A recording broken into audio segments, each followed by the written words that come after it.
Well, I was in town for a boys' camp, and I guess her family was invited to come to the same event as us. We went to a protest. They were taking the nativity scene out of the square, and so we all went, the boys' camp, and I guess they came.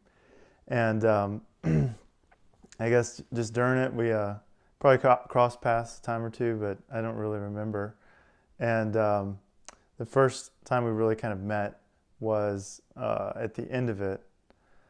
We had all walked to the church, and she had some kind of a flyer or pamphlet or something, and she.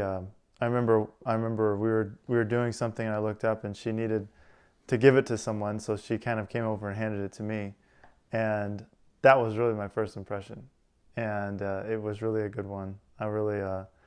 I thought, wow, she's a really nice young lady. I wonder who this is. I remembered kind of meeting her a long time ago, but I didn't really remember her name too well. But then, of course, we were at church, so we all went inside, went to mass, and I didn't end up talking with her till later.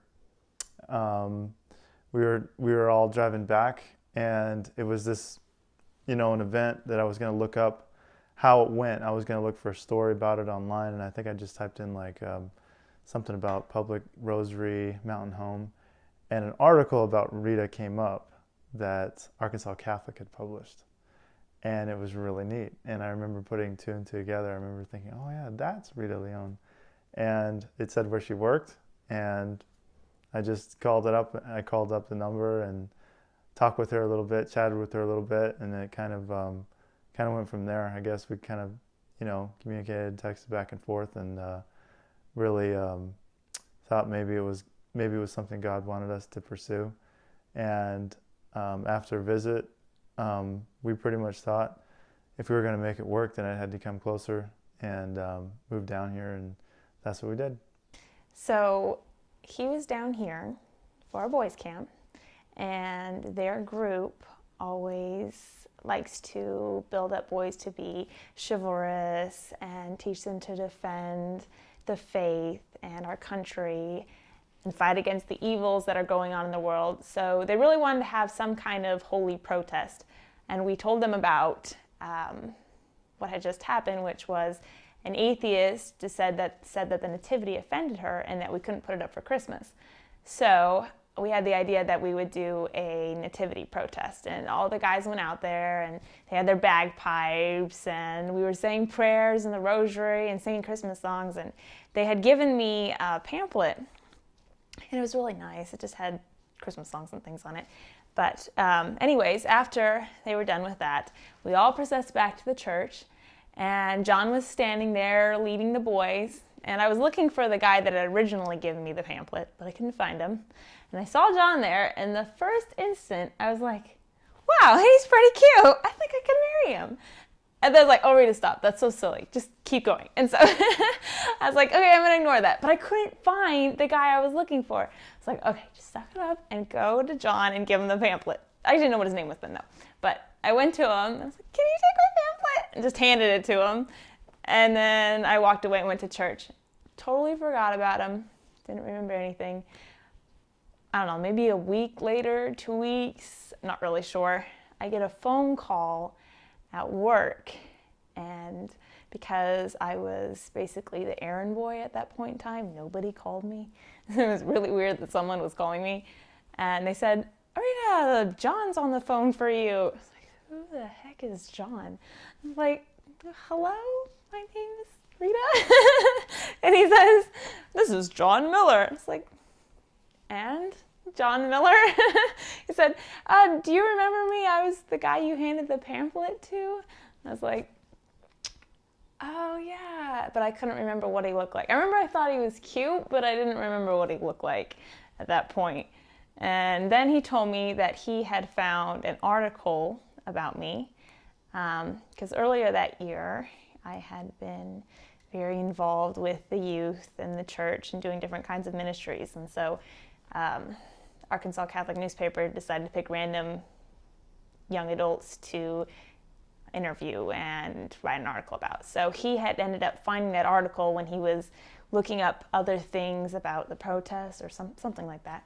He found it, and it said where I worked. So apparently he called my work to ask me to pray for his family, because at that time their house was about to be foreclosed on, and the article said something like a prayer warrior or something like that. So he said, could you please pray for my family? We've been praying really hard. They're about to lose their house. And I was like, oh, sure, whatever. I said, and then, which was really strange, is I said, you want to take my number? And I would never, ever, ever say that, because I had been on a dating site, and I knew what guys, if you gave them their number, you had to be very careful, because they wouldn't leave you alone. So anyways, I don't know why that came out of my mouth. I feel like it was the Holy Spirit just like pushing it out of my mouth or something. But we exchanged numbers. We said a St. Andrew's novena, and then at the end of the novena, the house sold. By that time, we had become really good friends, and he came for a visit down here. And we weren't expecting anything. I wasn't expecting to date him or marry him. I was just being friends with him, and then it all worked out, and here we are, getting married. The end.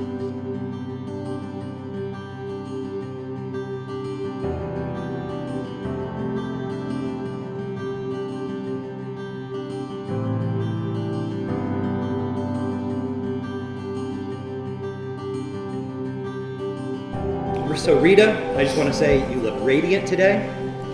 I'm not sure if I have ever beheld a bride so pure, so full of life and joy. And but I have to say that your outward beauty is far eclipsed by the inward beauty that you have.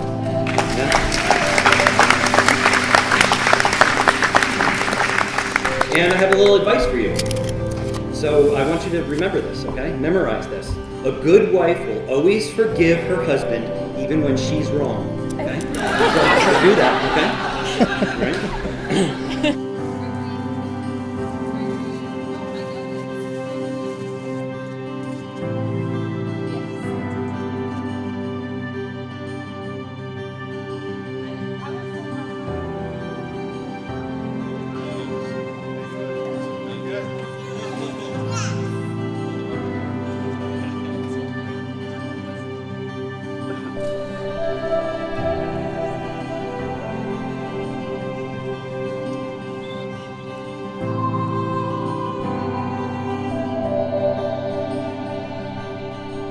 I met John about a year ago. He made an immediate impression upon me. John has such a well-formed conscience. He is infectiously enthusiastic. And a few months ago, he joined the Mountain Home Fire Department, where I work, and we became friends. John has an excellent work ethic, and he is well on his way to becoming a professional firefighter. I'm so proud of him for that. John is profoundly immersed in his Catholic faith, and he's become a dear, lifelong friend, a beloved brother, and I'm so honored to be your best man.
through it all, through thick and thin.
John and Rita, have you come here freely and without reservation to give yourselves to each other in marriage?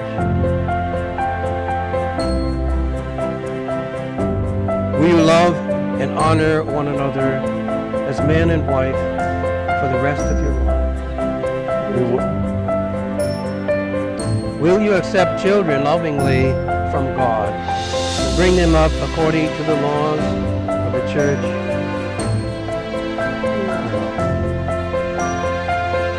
John, do you take Rita to be your wife?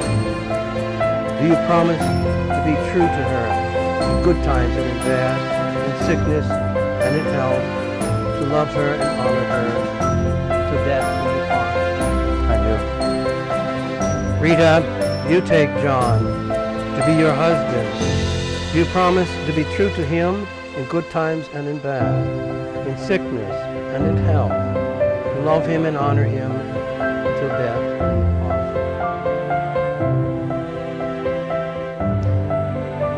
You have declared your consent before the church, his people. May the Lord in his goodness strengthen your consent and fill you both with his blessings. What God has joined together, let no man put asunder. Rita, take this ring Rita, take this ring as a sign of my fidelity as a sign of my fidelity and love. In the name of the Father, and the Son, and the Holy Spirit. Amen.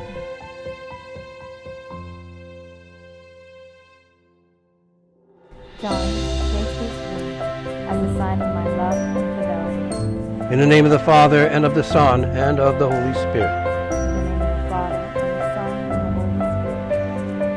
I now pronounce you man and wife.